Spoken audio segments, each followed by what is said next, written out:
Trying to buy a Tesla, please. Why are they doing that right now? Yeah, I don't know. why are they doing that? Oh, man, I was waiting for me to sneeze. I thought it was gonna come, but then it didn't come. Bless you.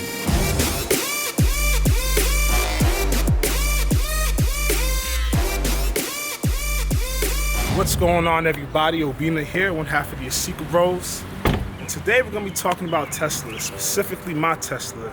So I've owned a Tesla for about 2.5 years now, so just wanted to talk to you guys about the specific Tesla I got and the pros and cons of being an early adopter. So I got to see Tesla progress over the years into offering more variety in the vehicles, different ranges in the distance their cars can drive, and even the differences between standard luxuries and different type of sound systems and other accessories the cars have. So this is the luxury version. Back in the day, that's what they used to use to differentiate the two, luxury versus the regular.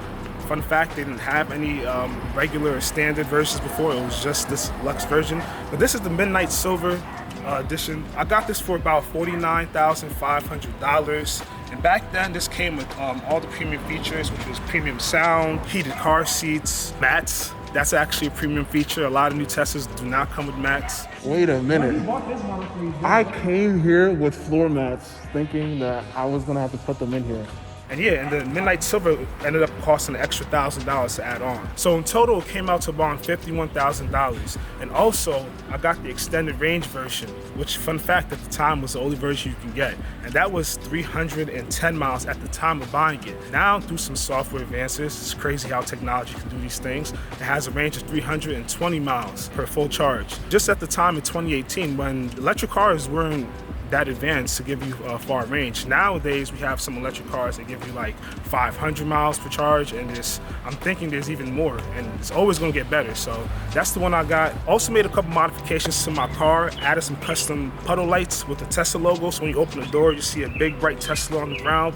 Also added some tints on the back two windows and the front two. The front two has a slightly lighter tint than the backs. The back ones are pretty dark. I like to ride like that. It gives it a nice, clean, and sleek look when you're riding at night. So now let's talk about a con of buying the Tesla early. I don't have autopilot.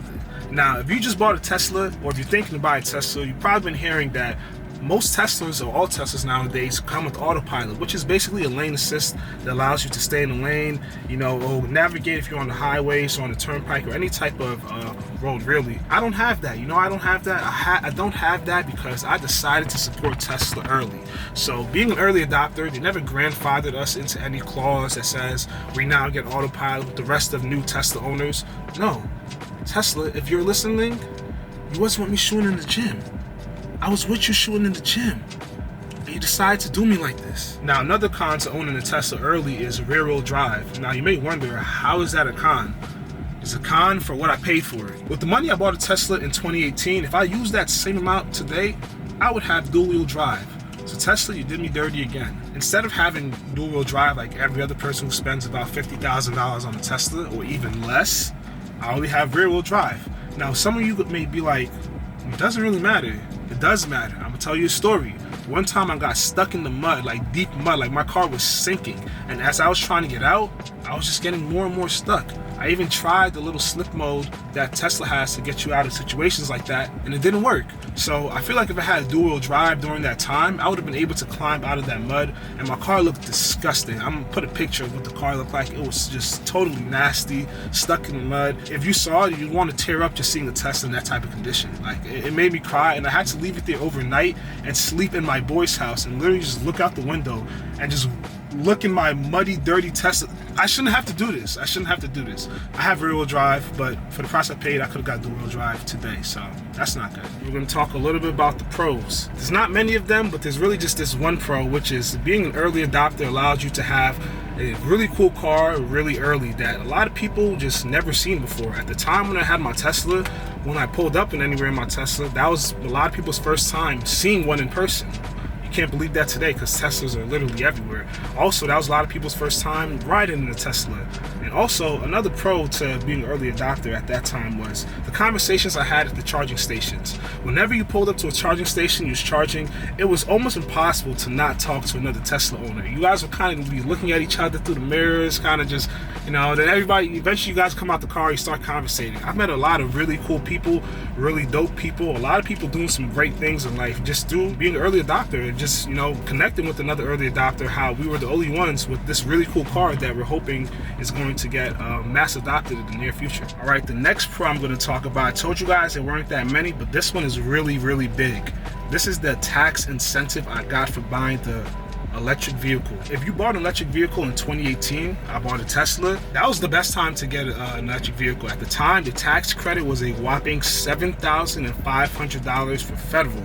Now in New Jersey, I live in the state of New Jersey, the incentive was you don't pay any state taxes. So when I bought the car, no state taxes, and got $7,500 back extra on my tax returns. So that's really, really amazing.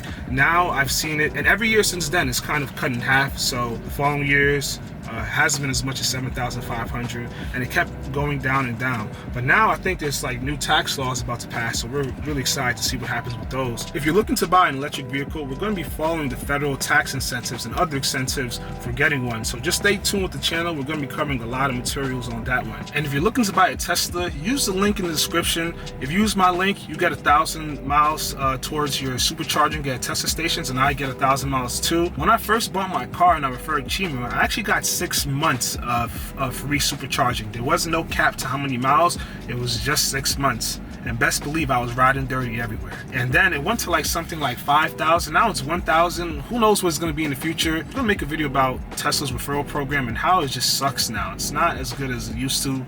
I don't know what they're doing, but we're going to be discussing that if you're interested. All right, another pro of getting a Tesla early is just having an electric vehicle. In 2018, when I bought my Tesla, it was game-changing to the amount of money I spent on gas because it went straight to zero. And on top of that, at the time, I was charging for free at my job, and I had 6 months of free supercharging at the different stations. So I ended up paying nothing to get around, which is amazing.